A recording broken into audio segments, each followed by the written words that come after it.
पर मेमना खाने की विधि है, मेमना खाने का तरीका है। उसने कहा जब तुम यीशु मसीह को ग्रहण करना, मेमना खाने का मतलब क्या है? यीशु मसीह को ग्रहण करना अपने उद्धारकर्ता के रूप में। उसका मतलब ये नहीं आप घर जाके आज बकरा बना लो। आप मीट नहीं खाते, कोई प्रॉब्लम नहीं, ना तो बाइबल खाने के लिए बोलती है ना खाने के लिए बोलती है। आप समझ रहे कि नहीं? मेमना खाने का मतलब क्या है? यीशु मसीह को ग्रहण करना। कहता जब तुम मेमना खाओ, जब तुम जीसस क्राइस्ट को ग्रहण करो तो कड़वे साग पात के साथ खाना। इसका मतलब तुम परसिक्यूशन के साथ, कड़वा साग पात मतलब जब तुम मेमने को ग्रहण करोगे तुम्हें कड़वाहट फील होगी, लोग तुम्हें बुरा कहेंगे, लोग तुम्हें सताएंगे, लोग कड़वी बातें बोलेंगे। तुम अगर कड़वे साग पात के साथ मेमना नहीं खाओगे तो तुमने विधि को पूरा नहीं किया है।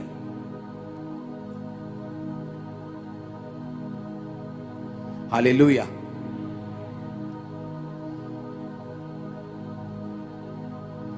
अपने अपने पड़ोसी को बोलो, बोलो कड़वा साग पात। आमीन।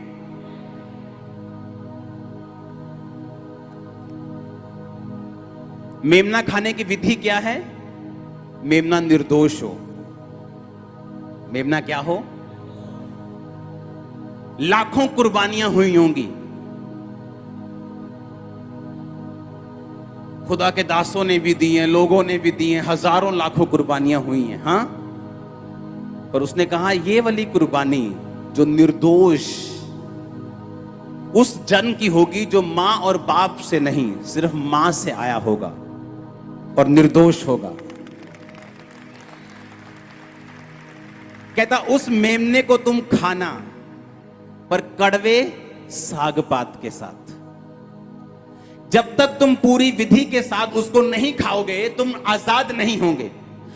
एक फैसला पहले करना होगा कि क्या मैं इन बीमारियों में खुश हूं, क्या मैं इन गरीबी में खुश हूं, क्या मैं रोज के कलेश से खुश हूं, क्या मैं अपने घर की रोज की झिकझिक, अपने डिप्रेशन से, दुष्ट आत्मा के अटैक से खुश हूं।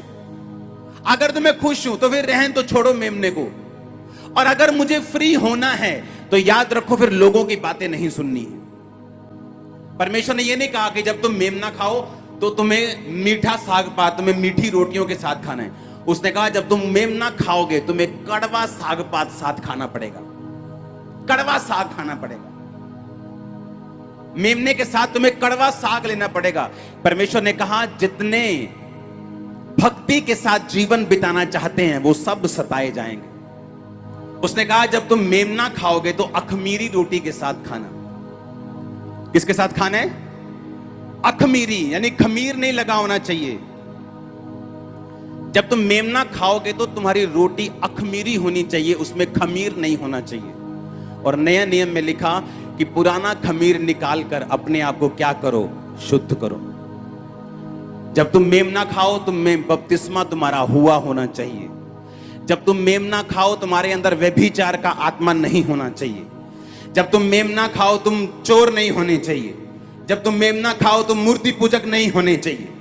जब तुम मेमना खाओ तुम गालीबाज, तुम चुगलियां करने वाले, निंदा करने वाले, ये लोग तुम नहीं होने चाहिए। उसने कहा अपने खमीर को निकाल कर शुद्ध हो जाओ।